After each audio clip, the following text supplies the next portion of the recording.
Hey guys, I once again apologize for the bad lighting. Eventually I will stop making these videos a spur of the moment idea and I will get somewhere with better lighting or figure out a way to provide better lighting. One or the other. So, first thing is, and maybe eventually I'll stop doing the videos in my pajamas. But until then, they're comfortable, and when I get home, I don't really like to wear regular clothes anymore. So, who does, right? But, so I realized in my last video where I did some questions and stuff, that I didn't actually say anything about like an update on my dreads. So, the last you've actually heard about my dreads specifically was like the first video I posted on my dreads, and that was when they were like a week old, I think. So now, let me start by saying my dreads are 1 month and 6 days old. So they're like 5-6 weeks old now. You can do the math on that. I don't feel like it. And I'm pretty excited about it. I've got some cool locking up in some places, mostly on like the under parts of my hair. So that's pretty neat. As you guys can see, I put in some dread wraps, some fun rainbow colors. Can't find all of them. I'm thinking I might have, no I didn't, here it is. I was gonna say, I thought maybe I lost a few in my sleep or something, but I don't think so. I think they're just kind of getting a little crazy. Getting a lot of little like loops and bumps and weird things going on around my dreads, but that's all part of the process, so I'm pretty excited. This one's a little flat because I sleep on my back. Let's see, let me find a good one. Is this that one? That's like all loopy. Yeah, this one's a little loopy and bumpy and getting kind of weird, but that's okay. Locking up pretty good. I'm pretty excited. So, yeah, that's about it. I haven't really noticed any shrinkage. I mean, maybe, I guess maybe a little. I think maybe if I went back and watched my other video and compared, I would notice more than I do. I am currently washing my hair, honestly, like once a week. I probably should wash it like at least twice a week, but I get really busy, and everybody who has dreads knows that your dreads take like 4 hours or more to dry, and I just don't have the patience for that. So, you know, I'll work all day, and then I come home, and it's like 9 o'clock at night, and I'm like, I want to go to bed in a couple hours. I do not feel like waiting for my hair to dry. And then, of course, I don't feel like getting up 4 hours early before work in the morning to dry my hair. So I pretty much only really get a good chance to wash my hair on like Wednesdays or Thursdays.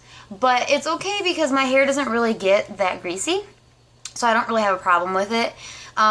No, I don't physically shower only once a week, you guys, just so you are aware.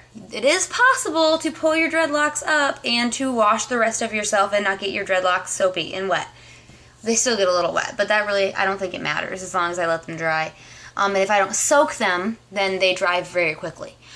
So, there's that. I guess secondly, I'll probably just answer a few questions in this video that I've been asked lately. So first off would be what method I use to start my dreads, and I think maybe I've probably talked about this before, but it'll probably be a reoccurring topic, and that would be rip twist. So people always ask like back combing versus rip twisting, what's best? Well, I can only go from my experience, and I've only done dreads once. This is my first time, and they're only like a month and a week old, but I watched a lot of videos, and I noticed when you back comb, it may start the locking process a little quicker, but you lose a lot of length. And my hair was only like down to here anyway, so I really didn't, you know, as you can see, and it's layered. So I really didn't want to back comb, because when you back comb, you can lose up to like half the length of your hair, which means my hair would have been like way up here, and this short little one would have been like way up here, and I would have felt really, really weird. So that's why rip twisting is nice, because you don't lose as much length when you rip twist. So that's what I picked, purely because I didn't want to lose my length. Now, sometimes it's a little frustrating because it's like, man, I wish like some of these little guys would hurry up and get thicker, and they're not thickening very fast, and that is because I did Rip Twist. If you don't do Rip Twist, then your hair is going to obviously thicken a lot faster because you're like shoving knots up versus just kind of like, you know, I don't know how to explain it, but you know what I mean. Also, I've been asked a lot about like neglect method versus like getting them done. Now, I like how they look when they're professionally done. Don't get me wrong. I do. They're really nice. They're neat, orderly. I, of course, don't have the money to do that kind of a technique. It's not in my budget. Also, neglect method is cool. I just don't have the patience for it, so I didn't do that. I believe there are perks and downfalls to doing the neglect method. I mean, if you have it, don't like fight me on this. I think the neglect method is cool, but you have to be careful with separating if you want to separate, because your dreads can sometimes like dread together into congos really easily. Even mine now, because I didn't do, I mean, you can see that I sectioned, but some of them aren't very even, as you can see. So because they're not even in the sectionings, it makes it pretty easy to get congos. So I'm constantly like pulling mine apart. And I think if you would do the neglect method, it'd be even worse. So I didn't do that. But I pretty much do like the neglect method from here on out, because I really don't do a whole lot other than palm rolling. I was crocheting my roots. Oh, because that leads me to my next thing that people ask me all the time. Is it okay or not okay if my roots or my ends are like free hair, like they're not dreading? And that's okay, honestly. Like everything I've researched, like my dread on this one starts like here. So like that's like a good 2 to 3 inches where it's not, you know. And even in my roots, like most of my dreads, let me find a good option. Most of my dreads, I've got like this much space between there and the roots. And that's okay, because it will tighten up over time. When I felt like it was getting really crazy long with straight hair, I did go through and crochet it a little. But I've tried to stay away from it because I hear a lot of stories where people don't like how the crocheting method works for them later, because you got to worry about hair breakage, and it paranoids me a lot. But it did help. It definitely helped. Crocheting really did do some fast work. But I think it shouldn't be a permanent solution. It should be like a temporary, oh, my hair's really loose and I want it to tighten up so it looks good for whatever reason, and then just kind of let it go until you really need to do it again. I don't really think it's necessary all the time. So, you know, and eventually your hair will start to like fix itself. Like after I crocheted a little bit once or twice, now I can feel like knots in my actual roots forming down here. And so, no, it's not dread-like the dread is here, but this is where the dread starts. But I feel knots in here, like you can feel it. So, you know, eventually it's gonna dread up. Also, I've learned that through doing research that I guess if you dread too close to your scalp, you can like mess up the follicles, and then your hair won't be as easy to like grow, and it won't be as like stimulated, I guess. And that's not a good thing. You don't want to screw up your follicles. So, don't dread too tight to the root in the beginning. They'll kind of do what they want on their own as they go. Another thing is people ask me how many dreads that I have. I have 41. I started with 38, and I think I started with 34, and I split a bunch of them because they were huge and I just couldn't stand them, so I brushed them out and split them within like the first week of having them, and then I, you know, kept going. So there was that as well. So yeah, if you watch this, let me know how many dreads you have, because I'm constantly curious about how many dreads other people have. But as far as I know, no one will watch this, because, you know, I'm not a YouTube star by any means, and I'm really bad at doing videos because I feel like I don't have any narrative skills whatsoever. Not to mention, people don't really like it when, like, some random dreadhead girl's like, hey, I'm gonna do a YouTube video in my pajamas, and it's not like some cute little whatever number.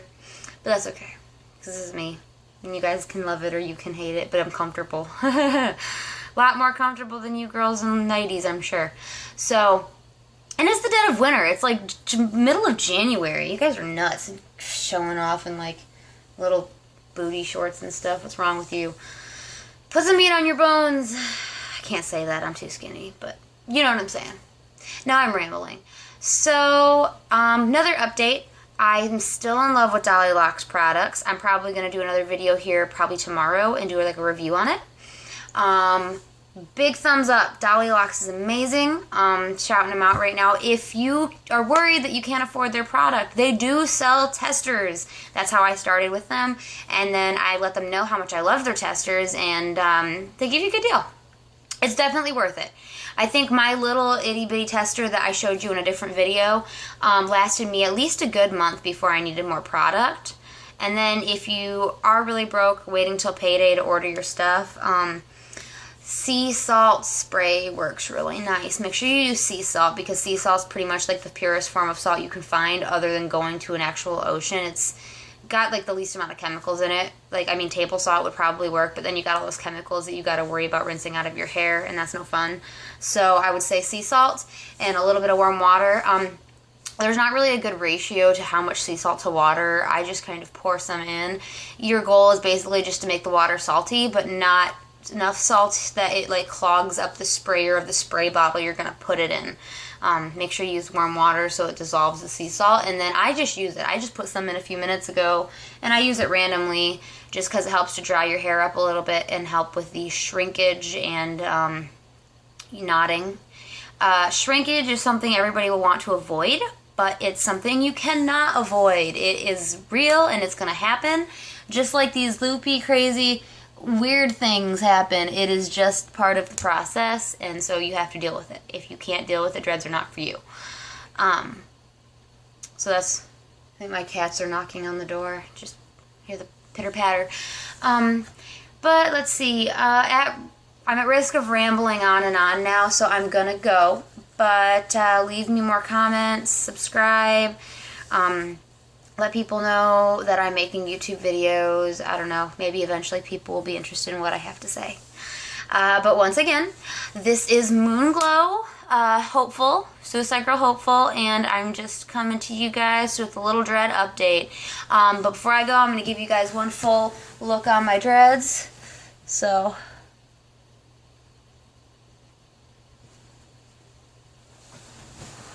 spin around. Come from behind here.